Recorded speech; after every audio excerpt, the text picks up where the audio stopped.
I'm back with another triggering topic. Now, quick disclaimer, this video is just filled with my opinions and my opinions only. This is a commentary channel and I use clips as part of fair use. Now, today we're going to talk about Black women who love bad boys, aka thugs, aka pookies, aka ray-rays, aka felonious Negroes who are always up to no good. And that this desire for bad boys never truly goes away unless you unpack the reason why you want men that are no good for you and constantly play in your face. Now, I'm going to show you guys some clips and I'll be right back. You a criminal? No. Have you been to jail? No. Have you been married? No. Engaged? No. Favorite color? Green. The one thing Giselle knows about herself is that I need for you to be a little mean to me. Otherwise, I don't like you anymore. Remember, rough around the edges. Like, I don't think Nams did any jail time. Did Jamal do any jail time? He got arrested several times. Yeah. Because he was fighting for the people's rights. Yeah. Just like gangsters. Why? It's just something about a gangster. Like, I know bitches gonna feel me when they see this. It's something about a gangster. Like, it's just something about that. You know, I just love gangsters. Wow. I was flabbergasted when I saw those clips. First of all, being 54 years old like Giselle Bryant is and saying that you want a man to be mean to you or you don't like him anymore, that is insane and immature work.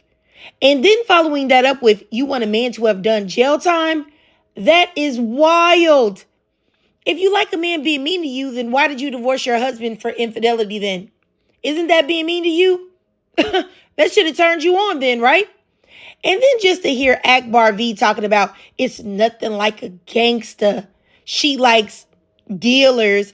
And you know, I couldn't put in a lot of her video because she was using a lot of bad language. But I'm going to say this. In the video, she says that, you know, she isn't able to be aroused by a man that is not a gangster. And that the man that she is with, his ability to unalive somebody for playing with him is a turn on to her. And my thing is that what? You are turned on by the fact that the man that you would be laying up with would unalive somebody for getting on their nerves? Excuse me? I mean, it's like, if he has that character, you do know that he isn't able to turn that off. And he will eventually direct that type of aggression and unhinged behavior towards you. If he is a bad boy, then I can guarantee you that that character is real bad too. Which is exactly why Akbar V has filed for divorce from her bad boy thug after only 1 year of marriage. Not even 365 days could y'all last.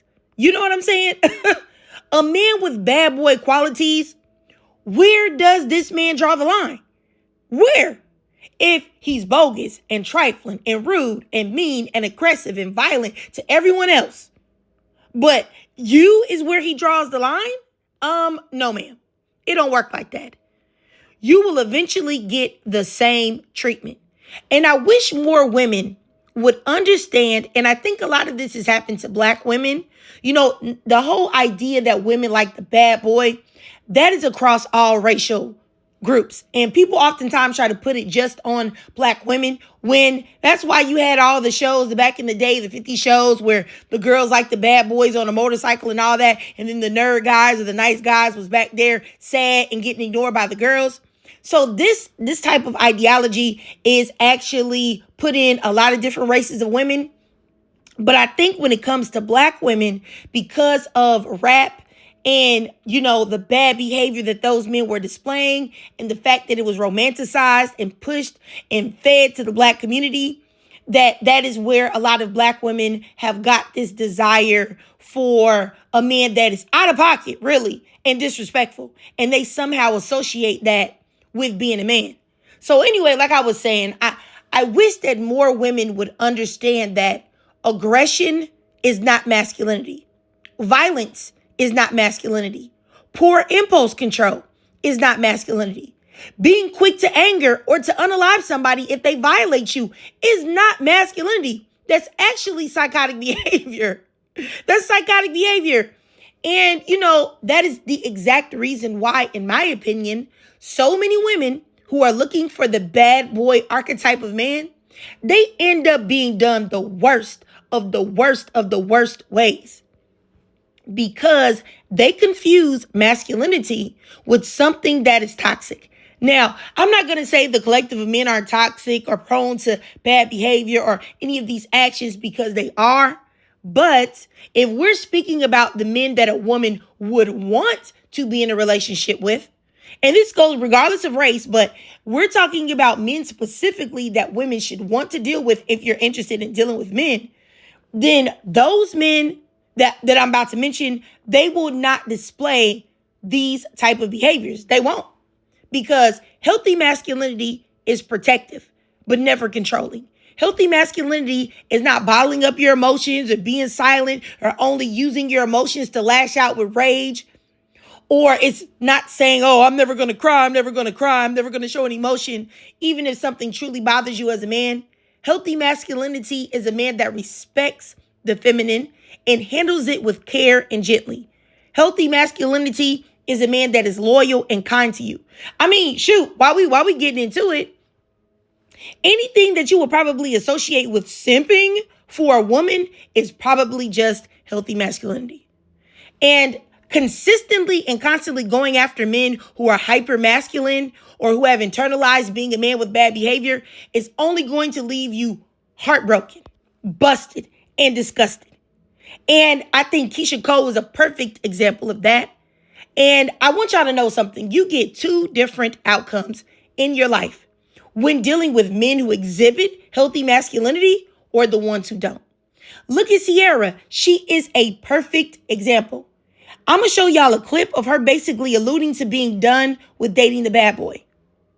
Oh no, I do have one last relationship question. Okay. So when the story came out last week, I made a joke on the air when something came about you and Russell Wilson. I was like, yo man, I was like, Sierra is such a girl. Girls always date one guy who's one way, and then they turn around and date someone else. And I'm like, could you be more the opposite of the person you were dating? So my question would be, is the man you are with now the anomaly, the one who's unlike your type, or is the one you're with now really actually your type, and the other guys we've known you to be with not as much your type? I think in life for me, everything is about timing. And, again, I've been able to have my experiences and learn from them and kind of figure out the thing that I think I really, that works for me. The type of guy that is your thing. I mean, have you always, being famous, did you always date different kinds of dudes? Like, I was pretty consistent, if you really think about it. I've always had this thing for a rebel, and the street boy. That's always been my thing. Well, when I think rebel and street boy, you know who I think? Russell Wilson. I think him hanging out in orphanages and hospitals and well, she's a mother now. Things are different. But again, timing in your life. Sometimes you see things, one way at a certain time period, and I don't want to sound like I'm saying anything against anyone that I've been with in my life because I have nothing bad to say about anybody. But again, you guys are putting your whole stories together. I don't know. I think everything in your life is really based on timing as women, and sometimes we have to go through certain experiences to learn. And you see what results Sierra had once she stopped dealing with that archetype of man. If you notice, she said street boy or rebel, but we all know that that is just synonymous with the term bad boy. And when she was with the bad boy type, like Bow Wow, he was out here cheating and disrespecting her, allegedly. 50 Cent calling her the B word on Twitter and telling Chelsea Handler, let's just say alleged, rumored, racist individual, telling that woman her business. Future was out here with 11 baby mamas and having her take pictures with them. And he made her a single mother. But when she realized that that wasn't the move and she got with Russell Wilson, then her love life changed for the better.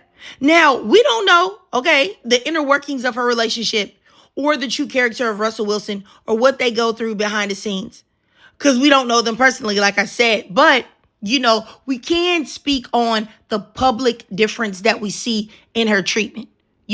Publicly, we have seen a different type of result. Once she got with Russell Wilson, she got married. Her husband was praising her on social media and giving her respect, popping up to places with roses and gifts and things of that nature. She was being loved or is being loved authentically in front of the world from what we can see. So from what I see, she's being treated the way that I want all Black women to be treated, like queens. And I say all of that to say this. A bad boy is not what you want. It's not what you want. It's not masculine. Hypermasculinity is actually weak. A real man loves women, respects women, and will treat you the way you deserve to be treated.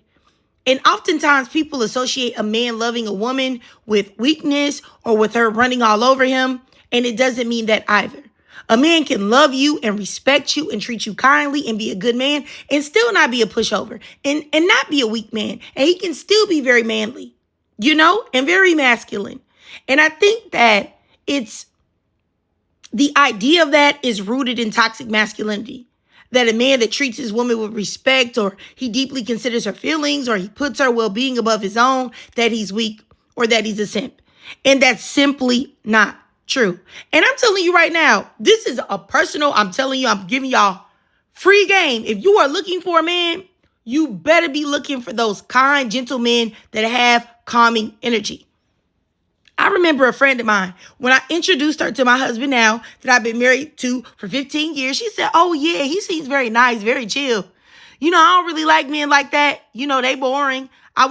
She told me she wanted a thug. She wanted a man that she was already married at the time. She told me that she wanted a man that if she's having an argument with him, that she doesn't know if he's going to put his hands on her or not. And I was telling her, like, that is a crazy thing to think. Because I never would ever think that my husband would put his hands on me, because he's not that type of man at all. So I'm like, if you feel like he might do it, the guy that you are married to, that's not somebody you should be with. But now she is divorced with somebody else, that's treating her correctly. But this is exactly what I'm saying. Those relationships will not last. They're not going to last, because those are not the men that you want to be with. You want to be with those chill men, like I said. You want to be with those gentle men. You want to be with those men that seem like they really don't play about you. For real, you want to be with the ones that don't like to argue. And all they want to do is fix things with you because they care so much about you. Because living your life for bad boys will only have you out here looking like Giselle Bryant. 54 years old, by yourself, and still being played with by men. No discernment, zero discernment, and not resting in her grown woman femininity or, grown women intuition. It's really ridiculous. Or, like Akbar V, can't even have a relationship that will last 365 days. Can't even have it. Because the man that you are trying to build a future with is incapable of doing that. He's incapable of behaving correctly.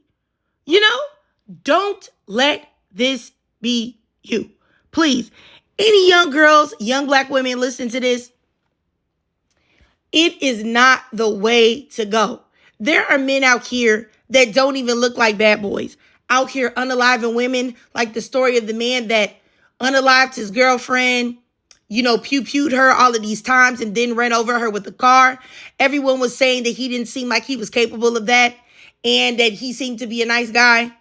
If these type of men that you don't even know are acting up, what do you think men that are out here just acting like a straight thug and criminal? I mean, what do you think the results that you're going to get with them, But anyway, I'm just saying, like, please don't let this be you. Honestly, smart women, smart young Black women, smart Black women learn from the mistakes of others. They really do. They learn from the mistakes of others. Let's change the narrative. We should be asking, where the good boys at? Where they at? Where the good boys? Let me see. Let me see where they at. You know what I'm saying? And even in that, because some men can pretend to be good and not be good. So, we always want to make sure we vet men of all races, vet men of all ages. We don't say, oh, because they're this race or that race, they're going to be good. We want to vet all men because all men are a risk. And you can't take anybody for being a good boy or whatever, a good man, up front. That's something that you're going to have to really pay attention to and really vet that man seriously. So I don't want women that's watching this thinking that I'm just saying if a man doesn't, automatically project, like if he's projecting bad boy, thug, pookie, that just because this other man has on glasses and a suit, that means that he's okay, because that doesn't mean that either. You have to really vet men and look at their soul and use your intuition, your woman's intuition and your discernment. And in my opinion, pray on it. Pray to God about any decisions that you're making when it comes to a man, period. But anyway, I digress. If you watched this whole video and you enjoyed it, please do me a favor and drop a 111 in the comments down below. And if you can donate to my Cash App above to help support the channel, that's no problem at all. Just do your girl a favor. Follow me on TikTok while it's still here. I do live stream there almost exclusively, but I will upload most of the lives that I do on TikTok to YouTube, so you won't miss them anyway if you're subscribed to me on YouTube. So hit the subscribe button, hit that notification bell so that you don't miss any of my new uploads. And as always, ladies, I really love to hear from y'all. I really do. So please, and let me know what y'all think. Drop your thoughts, comments, and feelings down below.